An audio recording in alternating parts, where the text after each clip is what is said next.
বিষ্ণু বললেন, আয়েশা, ঝগড়া করে আর কতক্ষণ থাকবো, আসো মিটমাট করি। আয়েশা রাদিয়াল্লাহু বললেন, ঠিক আছে মিটমাট করবো। তো বিষ্ণু ইসলাম বললেন, মিটমাটের জন্য কারে ডাকবো? ওমর রে ডাকি। কয় না, ওমর রে না, ওমর গালিজ, ওমর অনেক রাগে, আমার ডর লাগে। কয় তাহলে তোমার আব্বারে ডাকি। কয় ডাকেন। কি খুশি, মেয়েদের মধ্যে অভ্যাসটা আছে না নাই? তাহলে তোমার আব্বারে ডাকি। ডাকেন। ডেকে নিয়ে আসা হলো। আবু বকর রাদিয়াল্লাহু তাআলা আনহু দাঁড়ালেন, আম্মা জান আয়েশা দাঁড়ালেন, বিশ্বনবীও দাঁড়ালেন। বিশ্বনবী বললেন, আয়েশা, তোমার আব্বা আসছে, এবার ঘটনা খুলে বলার পালা। তুমি বলবা নাকি আমি বলবো? আম্মা জান আয়েশা বললেন, আপনি বলেন, তবে ওয়ালা তাকুল ইল্লা হাক্কান, যেটা ঘটছে ওইটাই বললেন, মিথ্যা কথা কইেন না। আবু বকর রাদিয়াল্লাহু তাআলা আনহু রেগে মেগে আগুন। কি, এই কথা তুমি কেমন করে বলো? বিশ্বনবী কি মিথ্যা কথা কখনো বলবে? রেগে মেগে দিলেন মেয়ের গালে এক চড়। বানিয়ে বলতেছি না, মুসনাদ আহমদ ইবনে হাম্বলের হাদিস। বাবার হাতের থাপ্পড় খেয়ে আম্মা জান আয়েশা উল্টে পড়লেন। সাইয়েদনা আবু বকর রাগে গড়গড় করছেন, আবার মারার জন্য তেড়ে গেলেন। এবার বাঁচার জন্য আম্মা জান আয়েশা বিশ্বনবীর পিছনে যে আশ্রয় নিলেন, বিশ্বনবী বাঁচানোর জন্য দুই হাত মেলে দাঁড়িয়ে গেলেন। পড়েন সুবহানাল্লাহ।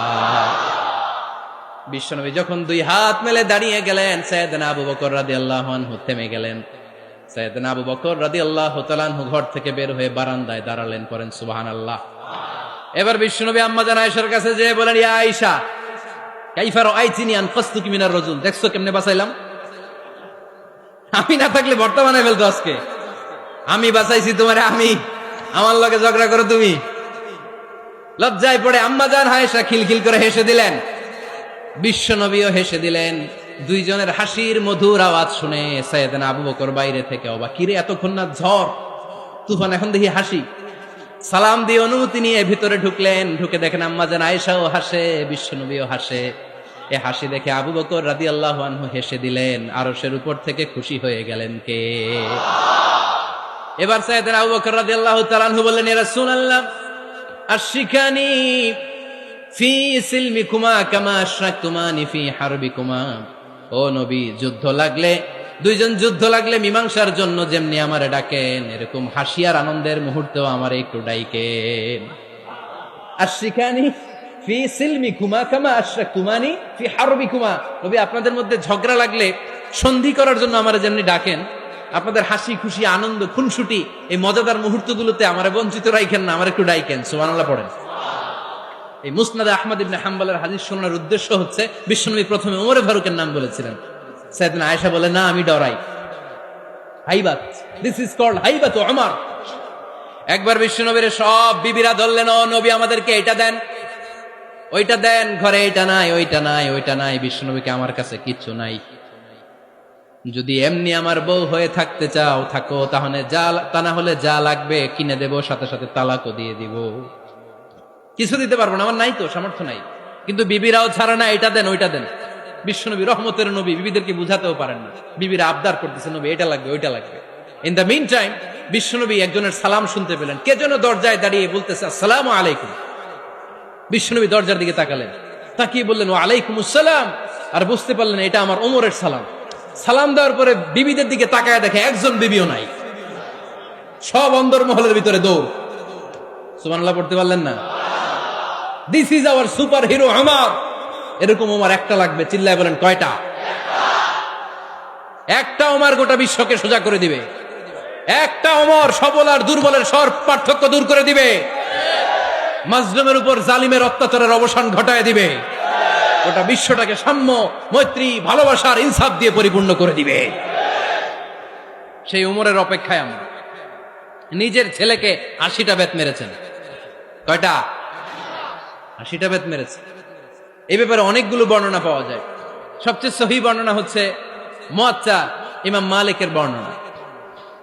ওমরে ফারুক রাদিয়াল্লাহু তাআলা আনহুর ছেলে আব্দুর রহমান, মারুফুন বিআবি শাহমা, ছিলেন মিশরে। ওখানে নাবিজ খেয়েছিলেন। নাবিজ হচ্ছে আরব দেশের লোকেরা দুধের মধ্যে শক্ত খুরমা রাত্রেবেলা ঢেলে দিত। ঢেলে দিলে সারা রাত ওই খুরমার রসটা দুধের সাথে মিশে দুধটা লাল হয়ে যেত। এটারে সকালবেলা খেত, খুব সুস্বাদু। এটাকে বলে নাবিজ।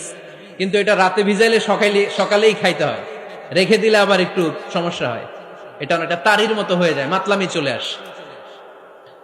তো ওমরে ফারুকের ছেলে নাবিজ খেয়েছেন, মদ খাননি, নাবিজ। কিন্তু নাবিজ খাওয়াতে সাকরান চলে এসেছে। সাকরান চলে আসাতে এটা যখন প্রমাণিত হয়েছে, আমর ইবনে আস রাদিয়াল্লাহু তাআলা আনহু নাকি 80 বেত মেরেছেন মিশরে। কয় বেত? নিয়ম হচ্ছে সবার সামনে, কিন্তু সবার সামনে না মেরে একটু গোপনে মেরেছে।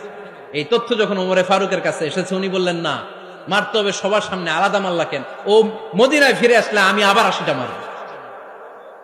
মদিনায় ফিরে আসার পরে সাইয়েদনা ওমরে ফারুক ওই আগের 80টারে আর ধরেন নাই, নিজ হাতে আবার 80টা বেত মেরেছেন। এই বেত মারার 1 মাস পরে এই আবু শাহাম ইন্তেকাল করেছে। অনেক ঐতিহাসিক বলে এই বেতের আঘাতে মরেছে, কেউ কেউ বলেছে নিজের রোগের কারণে মরেছে। কিন্তু দিস ইজ দ্য ইনসাফ সিস্টেম অফ ওমর। নিজের ছেলে বলে ছেড়ে দেয় নাই। এখন নিজের ছেলে হইলে 7 খুন মাফ, নেতার ছেলে হইলে 10 খুন মাফ, এলাকার মোড়লের ছেলে হইলে 10 খুন মাফ। নো পার্সিয়ালিটি ইন ইসলাম। ইসলামে পার্সিয়ালিটি নাই। আপনি নেতার ছেলে হন, আপনি বিজনেস ম্যাগনেটের ছেলে হন, আপনি যেই হন না কেন, ইসলামের দৃষ্টিতে সবাই সমান। চিল্লায় বলেন ঠিক কিনা?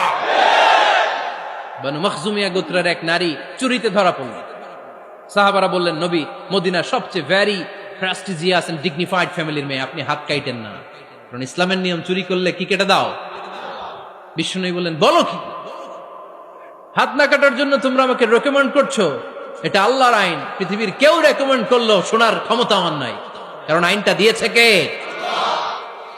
লাউ কানাত ফাতিমাতু বিনতি মুহাম্মাদিন সারাকাত লাকাতা মুহাম্মাদুন ইয়াদাহা। আরে বনু মাকসুমিয়া মেয়ে তো দূরের কথা, আমার কলিজার টুকরা ফাতেমাও যদি আজ চুরিতে ধরা পড়তো, তার হাত কেটে দিতে আমি 1 মিনিটও দেরি করতাম না। দিস ইজ ইসলাম। এই হচ্ছে ওমরে ফারুকের মানাকিব। এরকম ওমরে ফারুক কয়টা লাগবে? আওয়াজ করে বলতে হবে, কয়টা লাগবে? একটা লাগবে। এই সাইয়েদনা ওমরে ফারুক মদিনার প্রথম চিফ জাস্টিস ছিলেন। সর্বপ্রথম উনার পরামর্শে সাইয়েদনা আবু বকর রাদিয়াল্লাহু তাআলা আনহু কোরআনকে সংকলন করেছেন। আমরা এই যে কোরআন পড়ি 30 পারা, এমদাদিয়া লাইব্রেরির 114টা সূরা, কত সুন্দর সন্নিবেশ করা হয়েছে, এখানে সাজানো হয়েছে। আল্লাহর হাবিব সাল্লাল্লাহু আলাইহি ওয়াসাল্লামের সময় কি এরকম কোরআন ছিল নাকি? ছিল না। খেজুর পাতার মধ্যে, গাছের বাকলের মধ্যে, ওটের বড় হাড্ডির মধ্যে আর পাথরের মধ্যে খোদাই করা কোরআন ছিল। সাইয়েদনা আবু বকরের সময় রাদিয়াল্লাহু তাআলা আনহুর সময় যুদ্ধ হলো, 70 জন হাফেজ সাহাবী ইন্তেকাল করলেন। সাইয়েদনা আবু বকর রাদিয়াল্লাহু তাআলা আনহুকে ডেকে ওমরে ফারুক বললেন, ও আবু বকর, এইভাবে হাফেজে কোরআন সাহাবীরা যদি দুনিয়া থেকে বিদায় হয়ে যায়, আল্লাহর কোরআনও তো বিদায় হয়ে যাবে। আমার পরামর্শ হলো, আপনি সব বয়োজ্যেষ্ঠ সাহাবীদেরকে একসাথে করে কোরআনের সব কাগজগুলোকে একসাথে করে একটা নির্ধারিত কপির মধ্যে কোরআনকে সংকলন করে ফেলেন। সাইয়েদনা আবু বকর বললেন, যেটা আমার নবী করে না, এটা আমি কেমনে করি? কিন্তু ওমরে ফারুক নাছরবান্দা বলে না, এটা করলে কোনো খারাপ হবে না, ভালোই হবে। মুসলিম উম্মার জন্য এক জায়গায় কোরআন সন্নিবেশিত থাকবে, আপনি করেন। সাইয়েদনা আবু বকর রাজি হয় না, ওমরে ফারুকও ছাড়ে না। ওমরে ফারুক বলতে বলতে বলতে বলতে এমন ভাবে সাইয়েদনা আবু বকর রাদিয়াল্লাহু তাআলা আনহুকে ধরলেন, সব শেষে সাইয়েদনা আবু বকর ওমরে ফারুকের কথায় কোরআন সংকলনে রাজি হয়ে গেলেন। পড়েন সুবহানাল্লাহ।